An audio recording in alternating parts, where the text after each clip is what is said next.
Couple of quick announcements, guys. So no podcast tomorrow. Tomorrow's Good Friday. And so I'll be back in the saddle on Monday. Well, also I'll be doing, by the way, a Getter Live Q&A this evening, 7:30 Eastern, and you can watch it on the social media platform Getter. All right, today I'm going to talk about the severe lockdown in Shanghai that has kept citizens confined to their homes. What's going on there? Mike Pence seems to be running for president, sort of, but I'm really curious who's going to vote for this guy. I mean, outside of immediate family members.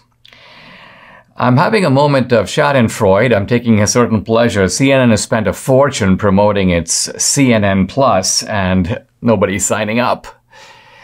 On happy news, Elon Musk wants to buy Twitter. This could be a transforming moment in the history of social media. And I'm also going to talk about Dante and how he treats the sin of sloth in a completely new way. Sloth in Dante's view has nothing to do with laziness or inactivity. This is the Dinesh D'Souza podcast.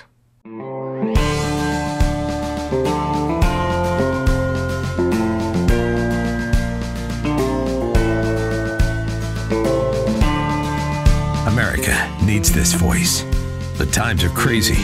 In a time of confusion, division, and lies, we need a brave voice of reason, understanding, and truth. This is the Dinesh D'Souza podcast. It seems that COVID has returned to China with a vengeance. And it seemed for a while there that China was doing well, was doing better than everybody else. And China, of course, took pride and said, well, this is because we have sophisticated contact tracing. And but now we find that a number of Chinese cities, Tianjin, Shenzhen, are in lockdown. And no city is in worse shape on this regard than Shanghai, which has now had, well, over 2 weeks of strict COVID lockdowns. And if you look at the social media images coming out of it, it's like out of a horror movie. You've got people essentially confined to their homes. They are having trouble getting food because not only are the stores empty, but there's very poor delivery systems. A lot of the delivery places are now out of food. The government apparently is supplying some food, but well, here's a guy. This is David Culver of CNN. He's still in Shanghai, and he was actually talking about how he lives.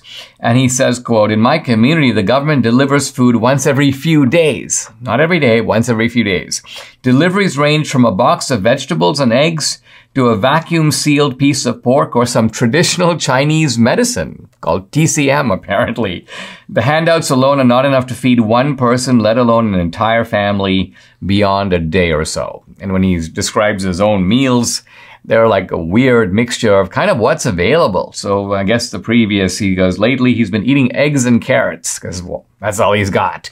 So this is what's going on in China. It's a little bit puzzling because the Chinese, as I say, well, first of all, the virus came from China. It was released out of China.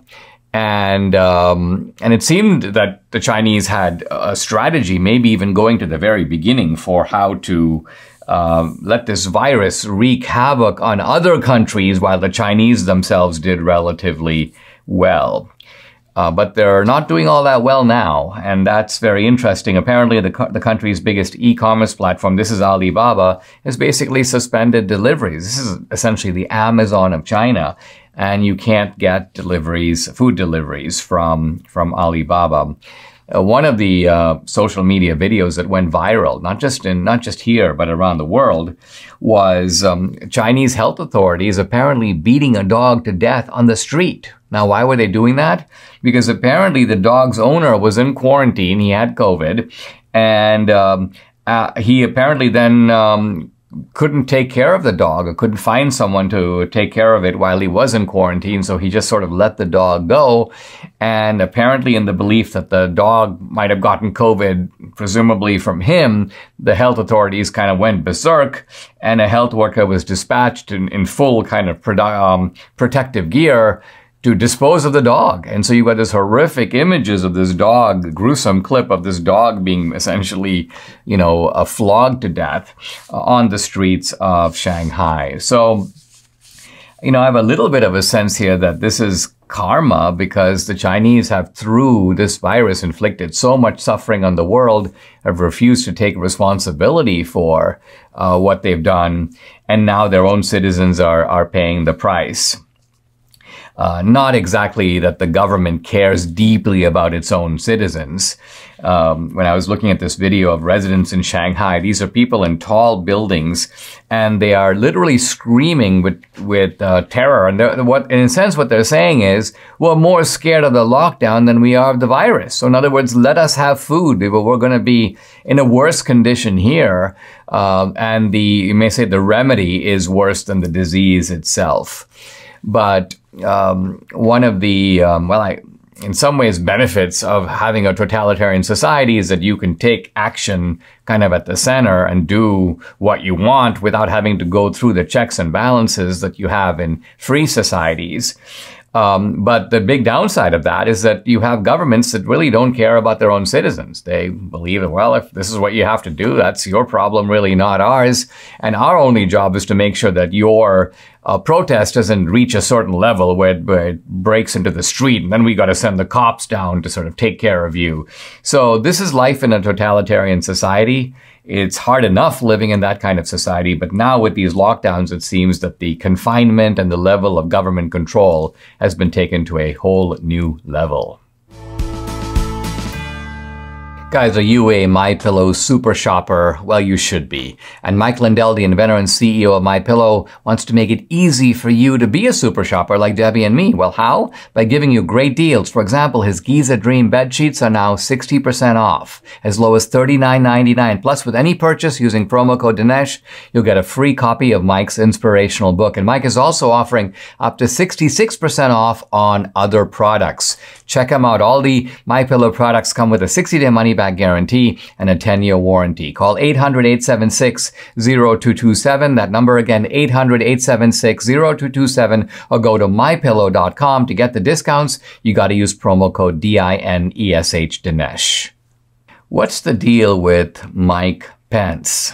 I've been trying to figure out Mike Pence, and it's not as if Mike Pence is a stranger to me. I've actually known Mike Pence for many years. In fact, long before right about the time he first launched his political career. He was originally a radio host and a kind of commentator in Indiana. And then he stepped into the political arena. But he's always been the same kind of a guy. In some ways, the classical, understated Midwestern type. A perfect gentleman and a guy who, lives by a decent code. He's got a nice family. He is truly a nice guy. And at the same time, he represents, you may say, the strength, but also the great weakness of the Republican establishment. I got a little exposure to the establishment myself. I was in Memphis a couple of days ago talking to a group of members of the Republican National Committee. They were in Memphis for a training session. And you get a feeling for what the Republican establishment is. These are people who are, you may say, members of the club. They think of themselves a little bit in terms of being an inner circle. And I think that's what Mike Pence is. It's sort of like you pay your dues, you get in the club, you rise through the ranks of the club protects you. And there must be a version of this even on the left in the Democratic Party, but this is what it looks like in the Republican Party.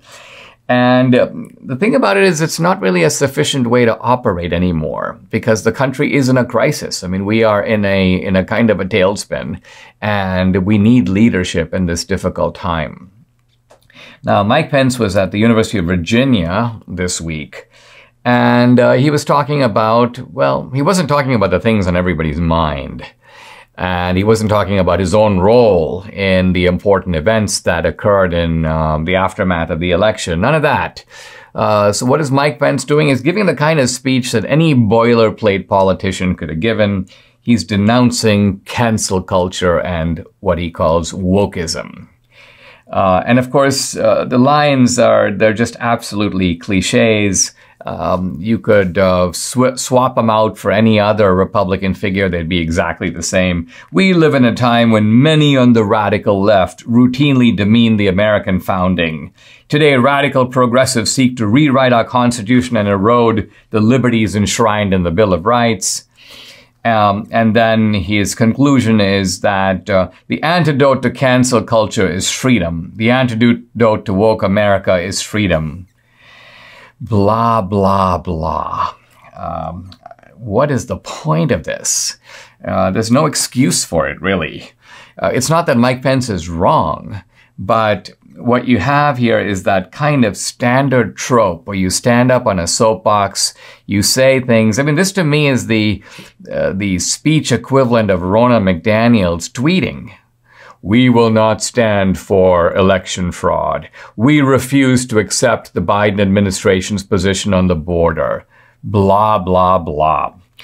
Now, remarkably, there was a controversy over Mike Pence speaking. I mean, think about it. Here's a guy who's basically white bread, and he's saying nothing of importance, nothing that even causes the left to shudder in any way, and yet they don't want him to speak. And so the Cavalier Daily, the campus newspaper, apparently says that, you know, this is very dangerous to have this guy speaking because it's just like Charlottesville all over again. The white supremacists march in Charlottesville in 2017. So, I mean, basically at UVA, they're going to be living off Charlottesville, I predict, for at least the next 40 years. These are people who take every incident and then milk it for its, well, not real, but imaginary terrors. I think the problem with Mike Pence is that he's a relic. You know, in some ways he's a creature of the Reagan Revolution, but he's a creature of the Reagan Revolution who sort of was never unfrozen. He remains in that same position as if it's still 1980 right now. And the same rhetoric, we have to be strong, peace through strength, trust but verify. There was a freshness to all that when I was, you know, in my early 20s. But it sort of reminds me a little bit of my grandmother. I would talk to my grandmother, and this is really in the 1970s, but my grandmother was a creature sort of the 1870s. She was a Victorian, and she would use Victorian phrases. Oh, that family, yeah, they're from old stock. Oh, yeah, that woman, you know what? She just turned 25. She's a gone case. In other words, if you weren't married by 25, you were a gone case. And so you have that same sense with Mike Pence of a fossil, somebody who's frozen in time, and somebody who and it's excruciating to watch. Well, first of all, it's as interesting as watching, you know, paint dry. And so the question I have is, how does a guy like this even think about running for president? There's nothing wrong with Mike Pence, but there's not a whole lot that's right about him either. And the one thing that he isn't is right for our particular time, our particular place, and the crisis that we're going through right now. Most credit card companies do a good job of protecting you and your family against fraudulent purchases, but what if a scammer files for unemployment in your name, or if your social media accounts are hacked? With all the convenience the internet has to offer, our world is more online than ever. Identity Guard can sound the alarm if your digital presence is at risk. Identity Guard provides advanced monitoring to keep your online accounts, finances, and personal information safe. With a Trustpilot customer rating of excellent, you can feel confident that protecting you and your family's identities are Identity Guard's #1 priority. For a limited time, Identity Guard is offering my listeners a 30-day free trial when you visit identityguard.com/Dinesh. Go to identityguard.com/Dinesh to get complete protection, huge savings, and a 30-day free trial. Certain terms apply. See site for details. Elon Musk wants to buy Twitter. He's offered to buy it for $54.20 a share in cash. This would value the company, by the way, at about $43 billion. And, you know, it comes as a shock to the left because it seemed like, and I was a little worried that the left had sort of gotten to Musk because he had been talking about getting a seat on the board. And then he said, well, I'm not going to do that. And I thought that maybe he didn't want his life to be made miserable by these termites that are all over, not just Twitter, but they're all over Google, they're all over Facebook. This is just an infestation of leftists and social media. And it seems like Musk had even deleted some of his old tweets that were critical of Twitter. But in a beautiful move, he's upped the ante and basically said, listen, here's a public company. A company has gone public. I think Twitter should be private. And so suddenly the left, for a while it was that, don't be concerned about billionaires owning these platforms. It's no problem. But now it's a problem.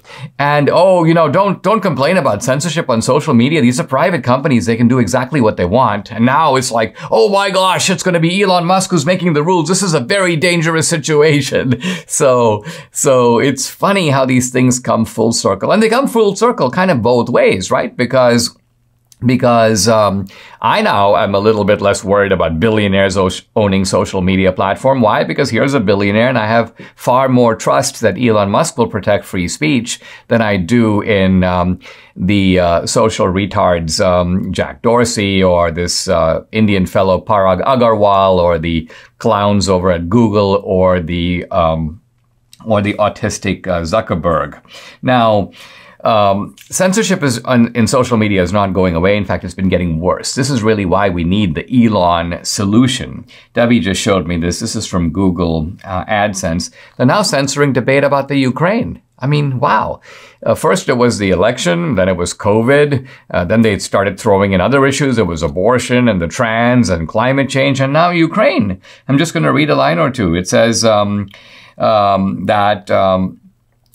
we have already been enforcing on claims related to the war in Ukraine when they violate existing policies. And they're saying that these restrictions are include but not limited to claims that imply victims are responsible for their own tragedy, or similar instances of victim blaming, such as claims that Ukraine is committing genocide or deliberately attacking its own citizens. So what they seem to be saying is that you can't say any of these things regardless of the truth or the accuracy or inaccuracy of what you're saying. And in the fog of war, there always are competing claims. I guess what part of what these social media companies do is they take refuge in, well, we're going to be relying on official sources of information, but the official sources are propaganda. I mean, Russia's putting out propaganda. The United States government has kind of by its own admission putting out propaganda, and Ukraine is putting out propaganda. So the official sources in that sense are not fully trustworthy. But back to Elon Musk. Look, here's a guy who's willing to put, $40 billion on the line. So this is a guy who cares deeply about free speech and is willing to put his money where his mouth is. He sends his letter to the board of Twitter, and he says that Twitter has the potential, extraordinary potential, he says. And he says, I will unlock it. But he says, not in its current form. Twitter, I guess he's thinking, is too much, too captive to the interests of perhaps some of the big hedge funds and other places that have money in Twitter and have been using their leverage on Twitter, not to mention the ideology that prevails inside of Twitter, that's driven by Twitter's own leftist programmers and employees, some of whom, by the way, have been threatening to quit. And I hope they do quit. And I hope that these platforms, which have reached the point of, well, look, they seem almost unsalvageable in terms of protecting genuine free speech. But here's Elon Musk. He has the resources to fix the problem. He seems to have the will to do it and the good intentions to do it. I don't think he should underestimate the battles ahead. They are formidable. But he is also formidable and, in my view, up to the challenge.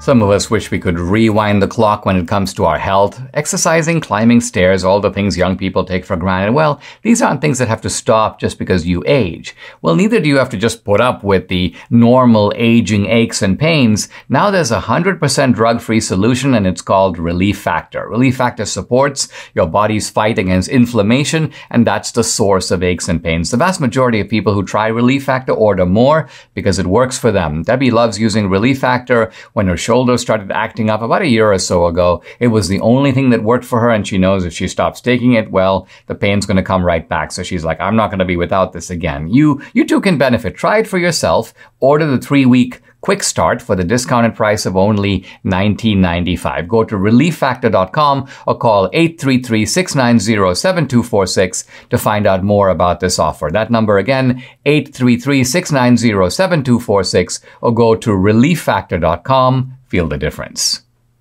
It's time for us to take a minute and have a really hearty laugh over the woes over at CNN. And I'm specifically talking here about the launch of their new streaming platform called CNN Plus. Now, this was announced with great fanfare. CNN says, we're going to be putting up to $1 billion. And they've already put in $300 million to attract viewers to this paid subscription platform called CNN Plus. And evidently, despite this expenditure of $300 million, they have fewer than 10,000 viewers per day. Wow! 10,000 viewers. That's about the size of one of my larger speaking events. It's about the size of, a small radio station in the outskirts of Mobile, Alabama. This is CNN. They're essentially a sinking ship, and it's really fun to watch them sink. It's fun to watch for all kinds of reasons. Well, first of all, the whole notion of CNN Plus was a fundamentally inane idea. Nobody wants to watch CNN for free. So the idea that people will pay money monthly to watch CNN, this was an adventurous premise at the start. The second thing was you've got all these guys like the pompous ass Chris Wallace. He's like, I can't tolerate the atmosphere at Fox News because there are some people here who denied the results of the election, so I'm out of here. I need to be in a more comfortable environment. And so he essentially, he flies into the arms of Jeff Zucker, and then Zucker gets the boot over at CNN, which is a delicious turn. And then here's Wallace now sitting with this program. Apparently, he's trying to get out of CNN Plus and get on CNN itself. I think he's hoping there that the free coverage. And look, does anybody even watch CNN? The only people I've seen watching CNN are, quite honestly, people who are at a bar, or people who are at an airport, or literally if you're standing at a urinal. There's nothing else you can do. So you're watching, you watch CNN out of sheer bored necessity. But to see someone actually choosing to watch CNN and engaged, engrossed, I think that is a very hypothetical human being. I'm not sure such human beings even exist. And so here's CNN, and it is apparently now facing this crisis. They're talking about slashing jobs, which is always a good thing. Whenever propagandists lose their jobs, it's good news for us, and it's good news for journalism. CNN isn't really journalism, so people who think, oh, well, this is a blow for journalism. It's not a blow for journalism. It's a blow against, it's a blow for free speech. It's a blow for getting rid of this kind of propaganda. It's a blow against smarmy, self-righteous self-indulgence. CNN is a big mess, and it's time for us just to sit back and have a little bit of schadenfreude, a little bit of pleasure in other people's misery. Generally not a good thing to do, but politically in some cases a necessary thing to do. And so my message and my feelings in terms of CNN's current troubles can be summarized in really three similar sounding phrases, which are called ha ha ha. I want to talk to you about a groundbreaking new documentary. It's called Whose Children Are They? And then right after this, I'm going to have a producer of that documentary and the writer come on and talk about it. Well, this is a documentary that exposes the indoctrination, the anti-Americanism, the critical race fanaticism, the sexualization of children, all this crazy stuff.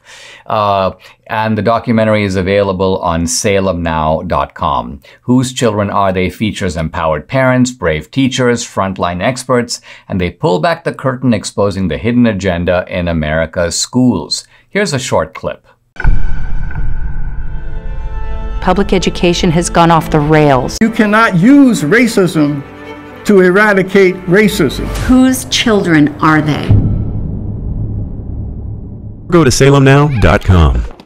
Guys, you just heard and watched a trailer for a new film called Whose Children Are They? And I'm delighted to welcome to the podcast the producer and writer of that film, Deborah Flora is the president of a group called a nonprofit called Parents United America.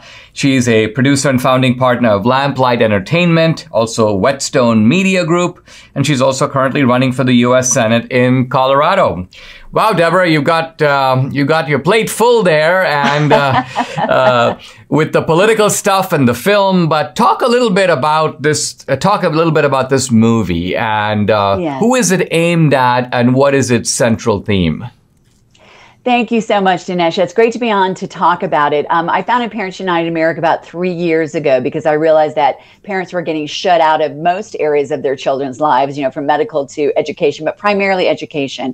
But what we realized is that what really needed to happen was a grassroots effort, letting parents really know what is going on in their students' education, because that's how things are going to change. And, so many people think it's an isolated event here. Maybe it's sex education in one area, it's gender fluidity in another, it's CRT in another. But what we wanted to do is put together a comprehensive expose that connected all of the dots, brought it all together, and then empowered and galvanized parents, grandparents, concerned citizens to stand up. So that's what we did. It's over 120 hours of footage that we had to whittle down. I know you know how difficult that can be. Over 80 interviews all across the country from brave teachers, caring parents, even courageous students and frontline experts. And what we did is we showed the through line of how these are really all connected, what the agenda behind it is, and most of all, what people can do about it. Let's start by talking about the agenda. Is this, some people will say, well, this is a long-standing sort of neo-Marxist goal, which is that you indoctrinate the children, and that becomes the starting point of creating a submissive society that is, in a sense, in devotional attachment to the state. Do you think that we're seeing the unfolding of this kind of an ideological blueprint, and in order to carry it out, you got to push the parents to the side? Without a doubt. So what we do in the very first part of the movie is we set up, and the basic question, whose children are they? It comes to the fundamental crossroads of the Marxist idea that the children belong to the state. As Marx said, from the moment a child can be without their mother, they'll be in the care of the state, versus what we know to be the Judeo-Christian fundamental founding of our country. And honestly, what everyone knows intrinsically, which is the right and authority of parents to be the ultimate say in their children's education in every area of their lives. The children don't belong to anyone. They're created by God, but whose care are they to be in? And so we set up a very clear agenda, starting all the way back with John Dewey, the father of modern education in the 1920s, who basically was a huge fan of the Soviet Union. He was a communist. He became the honorary president of the Teachers Association, and his goals were to start with the teachers' unions, the teachers teaching colleges, and begin to implement these agendas. And it definitely is the replacement of parents. It is the state being the ultimate authority. It's moving education away from academics, which is what most people think it's about, to the very fundamental, foundational things of forming a child's worldview. I mean, when you see the plummeting of academics in America, and you see the rise of politics and indoctrination, everything from gender fluidity in kindergarten to, BLM teachers coming in to CRT. And CRT, as you know, Dinesh, and have said so clearly, CRT is just Marxist critical theory with a different wrapper on it. It's all about dividing people into groups and pitting them against each other. And you do that with young children, and it's actually neo-racism. We need to call it what it is. So there is an agenda. It's been a long agenda going on for quite a long time. And what has happened now is parents are finally waking up. After COVID, when they actually saw what was in their children's education, parents, I don't care if you're a Democrat or Republican, you're a mom and a dad first, they are waking up and they're realizing this is not at all what I thought my children were going to be learning. There's an agenda here. And if we don't think they're trying to shut parents out, all we have to do is look at cases like in Tennessee, where they wanted parents to sign a waiver saying they wouldn't observe what their children were learning online. You only do that when you're hiding something. Do you think, Deborah, if a parent is listening to this and goes, you know, I need to become more active, not merely in overseeing my own kid, would you say, you know, run for school board? Would you say become more outspoken as a parent? Obviously, part of the responsibility, particularly in public schools, isn't that with local elected officials who also oversee what's going on with the schools? Maybe state legislatures that assign money, not just to schools, but also to public universities. What are three things that parents should think about doing if they've got the time and the inclination to do it? In what direction would you steer them? Oh my goodness, there are so many things that parents can do. And I think that's important why parents are awake now. I mean, everybody imagined education was like their education 20, 30, 40 years ago. It's so different. So now that parents are awake, the number one thing is do not go back to sleep. Just because your children are back in school, it doesn't mean that anything has fundamentally changed. Schools are supposed to be the most local control of all governmental examples. That means at your school board, ask one question. Ask your school board candidates, are you taking money from the teachers' unions? If they're taking money from the teachers' unions, that's who they serve. It is not good teachers. It is not parents. It is certainly not students. And then if you find that's the case, don't vote for them. If there's not another candidate, run for that school board seat and let every parent know. In our own school district in Douglas County, we flipped it this last cycle. I was one of those parents that stood up and mom who got my dander up, and we flipped it and we got the word out. And now we have a school board that's not answerable to the unions. It's answerable to the stakeholders, the parents, the tax-paying citizens, and the students. That's one thing you could do. Elect legislators who are moving towards the money following the student and not the system. I mean, the reality is school choice, educational freedom, whatever you want to call it, it helps most those who are most vulnerable, you know, underprivileged, inner city students who can't move to other areas. So there's multiple things to do. And then ultimately, if your school is unresponsive and you're not able to flip that school board, consider other options. Because honestly, right now, we are in the fight to flip our school system back to what it's supposed to be, which is education, not indoctrination. If it's not happening fast enough for your student, find another option for your student and then continue the fight. Because there are multiple things we need to do, but it took us decades to get here. It's going to take a little while to get back, but honestly, not nearly as long, because you wake up parents, that is the sleeping giant that is awakened. And grandparents do. They're playing a huge role in this. This is awesome. Guys, the film is called Whose Children Are They? It's opening very soon, April 15th. The platform is salemnow.com. So check it out. And Deborah Flora, thank you very much for joining me. Thank you so much, Dinesh. I really appreciate all that you do with documentaries. We know it's a tool to drag things into the light. So do go to whosechildrenarethey.com. Thank you so much. Thank you. Imagine the lifelong impact of a journey to the Holy Land. Surrounded by like-minded travelers, picture yourself stepping foot in iconic locations right out of Scripture. Join Dr. Sebastian Gorka and Dinesh D'Souza on this life-enriching Israel tour, November 30th through December 9th, 2022. For more information, call 855-565-5519 or visit standwithisraeltour.com. Here we are in the very middle of Dante's Purgatory. And as we move up the terraces of Purgatory, we're ascending through the purgation of the 7 deadly sins in declining order of importance. So it's lighter as you go higher. The weight that the suffering souls bear becomes lighter. And Dante himself, he's got these 7 P's referring to sins. And each P gets removed as he moves upward. So we've gone through the terraces of pride and envy and wrath. And we're now in an interesting terrace called the terrace of sloth. And sloth is kind of one of those 7 deadly sins that we are like, why is it even a deadly sin? I mean, what's the big deal about sloth? Isn't sloth basically the kind of inactive, recline on your couch, have some popcorn, watch TV all day, be a little bit of a bum? What's wrong with that? I mean, that may not be the most admirable thing in the world, and maybe it's even a vice if you make a habit of it, but why is it one of the 7 deadly sins? Can't you think of other things that are sort of more deadly? And Dante's view is that that's because you don't understand what sloth is and what it means. And we, as we go through with Dante, we find in the Terrace of Sloth some examples of sloth, and some of them are historical. I want to focus on just one, and that is the sloth, this is taken from the Bible, of the Israelites crossing the desert. And essentially the way Dante portrays it is that the Israelites kind of took their time. They were in no urgent hurry to get to the promised land. In fact, it took them years and years, 40 years of dawdling. And this was even after the Lord opens up the Red Sea so that they can escape from Egypt.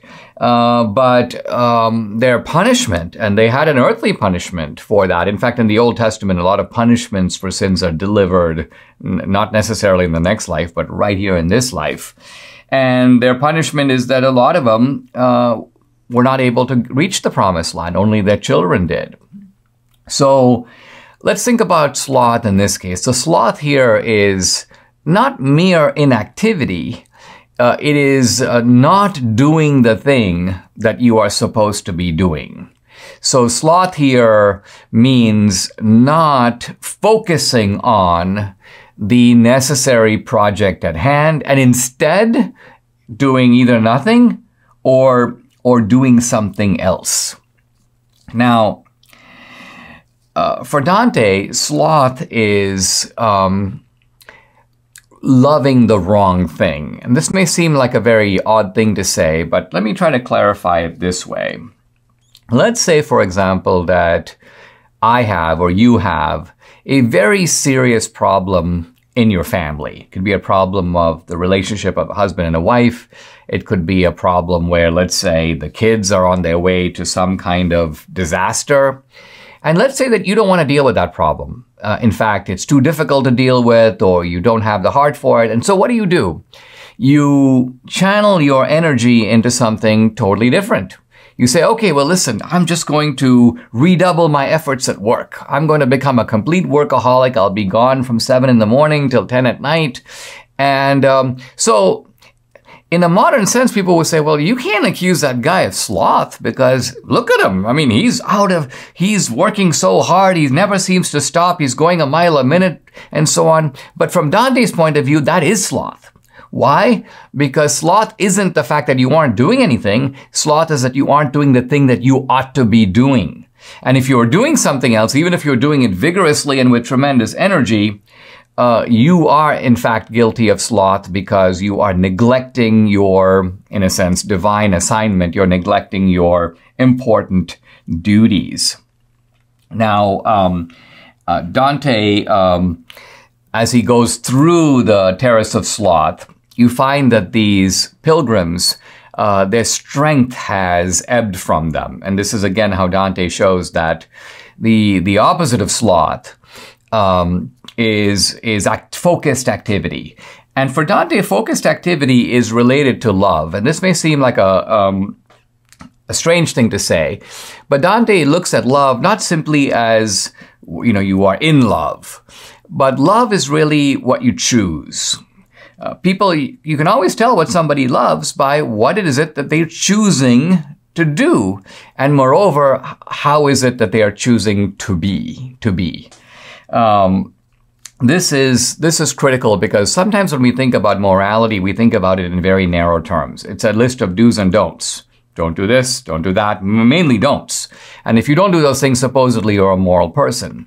But for Dante, morality has a much wider scope. It involves not only what it is good to do and not to do, but it is how it is good to be and what it is good to love. So if someone is spending all their time on X, that's a clue that that's what they care about. That's where their energy is devoted. That's where their efforts are deployed. And so by their actions, it kind of illuminates, well, look, that's the thing that these people love to do. And when they have a chance to do something, that's where their energy goes. And so remember, we had talked in the terrace of in these important cantos that Dante began with a discussion of free will, and he affirmed the importance of free will. In fact, think of it, you wouldn't need Inferno, Purgatory, or Paradise if there were no if there was no moral responsibility. If their fault was in their stars or somehow in their genetic code, Dante's point is no, those things might affect you, but in the end, you do have free choice. And here, Dante's applying that principle and saying that the things that we love, it's not because we fell in love. It's not because some Cupid shot an arrow. It's because we chose. This is the thing that we want to focus on. And Dante's not here thinking merely about the people that we are in love with, but he's thinking just about everything that we choose. Everything that we choose. If I decide I've got a weekend, I'm going to spend it reading a book. Well, that shows you I've got a love of reading and of learning. Or I'm going to spend it playing video games. Well, that shows you that's what you love. That's real. And what you love is a window into what your choices are and what you are. Here's Debbie. She's like, oh, Dinesh, I'm now going to take these theories that you're speaking in a very objective academic way about and apply them to you. Isn't it true that right after you finish eating dinner, you suddenly strike up a game of chess where you're playing some guy in Norway and you're on the time and you're like, honey, wait, don't interrupt me. I'm trying to beat this guy from Finland, a guy you don't even know, by the way. So Debbie's like, interesting. What are you going to tell Peter at the gates of paradise when this issue comes up, Dinesh?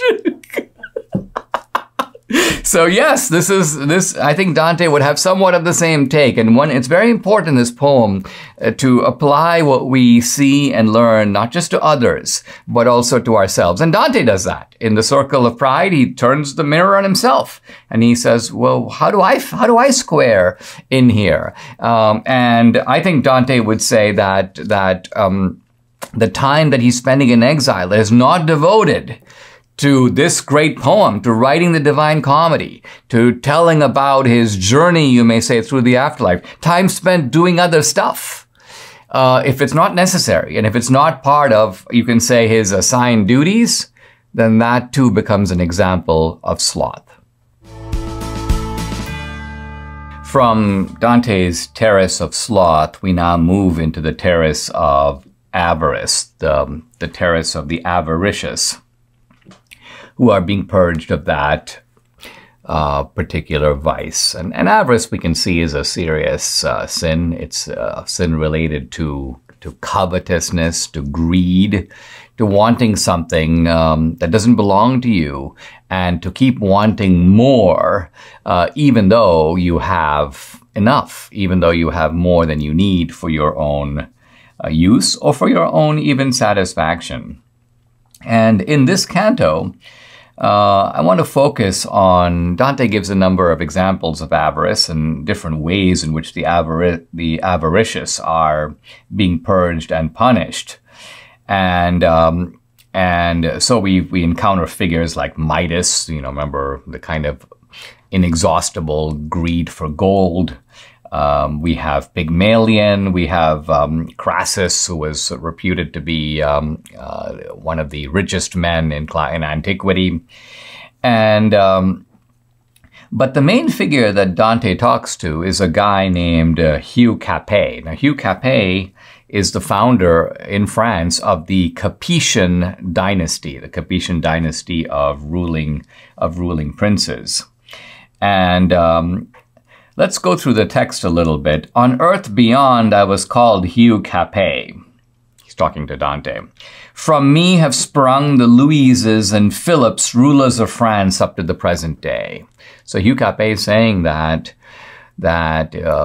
out of his line comes this profusion of French royalty and kings.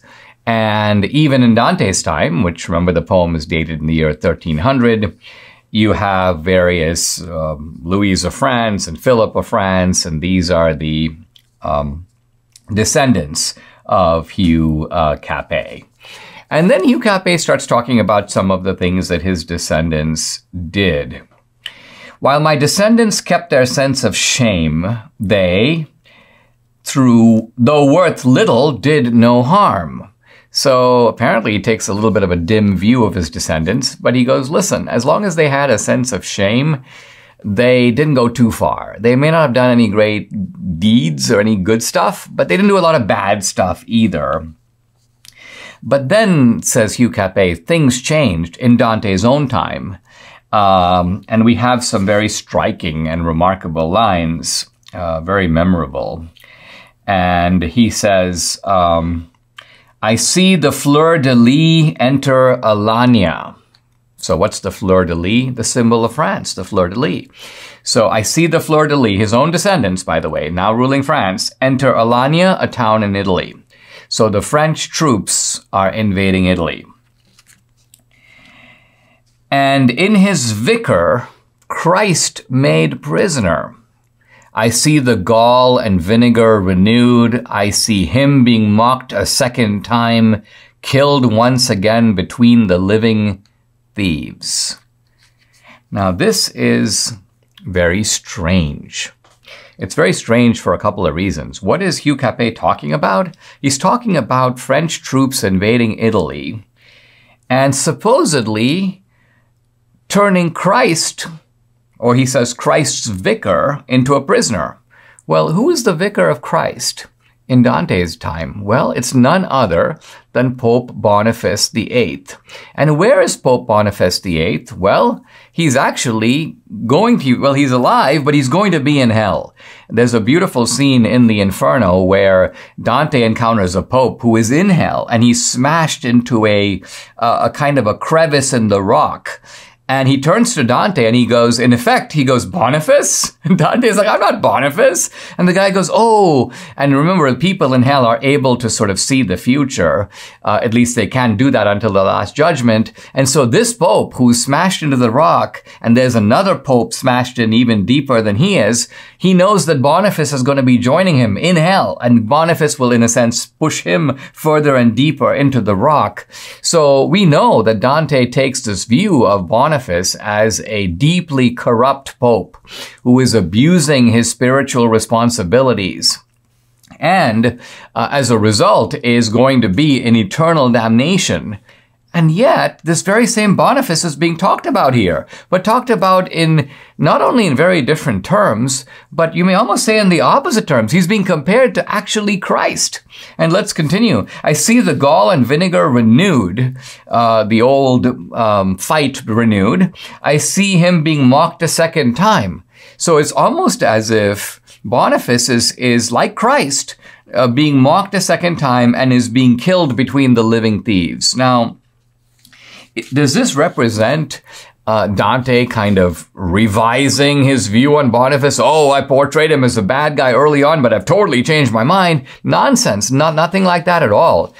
This is the way in which we find in Purgatorio and Paradiso very interesting nuances that force us to take a more enlarged view of things. And so remember early in Purgatory where there was a reference to a jubilee, a kind of public declaration by the Pope, by Boniface. And the jubilee, even though made by a bad Pope, by a bad man, nevertheless has positive effects. Souls move more quickly through purgatory because of this jubilee. And right here, what happens is that Hugh Capet is saying, my troops went into Italy and they arrested the Pope. And what do? They beat him up. And if we look at history, we see that Pope Boniface, after this incident in Alanya, died a month later. We don't know if he died of his wounds but I mean, you take an old man and you beat him up, and that you're pretty much bringing his life closer to the end. And that's actually what happened. And so for Dante, this guy may be a bad pope, but you know what? He's still the Pope. He might be a vicar of Christ who has abused his office, and he's going to be held accountable for it. But you know what? While he lives, he's still the vicar of Christ. And if he excommunicates someone, they are excluded from the church. No, they're not dispatched to hell. Their soul isn't damned. The Pope doesn't have that kind of power, but he does have the same leadership power in the church that, say, a political leader might have in the political realm. And so what we see here is this remarkable sort of turn of events in which Boniface, one of the great villains of the Inferno, is suddenly referred to here in very different terms. And what Dante is basically telling you is that Inferno is not my final word in the comedy, in the Commedia. You should take Inferno for what it is, but then look at the ways in which those ideas are made more interesting and more complex in the Purgatorio. And then again, we will see further refinements, further elaborations. So this poem becomes more like an unfolding experience in which you become more wide-angled and more sophisticated and more wise, and Dante would also hope more holy along the way. Subscribe to the Dinesh D'Souza podcast on Apple, Google, and Spotify, or watch on Rumble, YouTube, and SalemNow.com.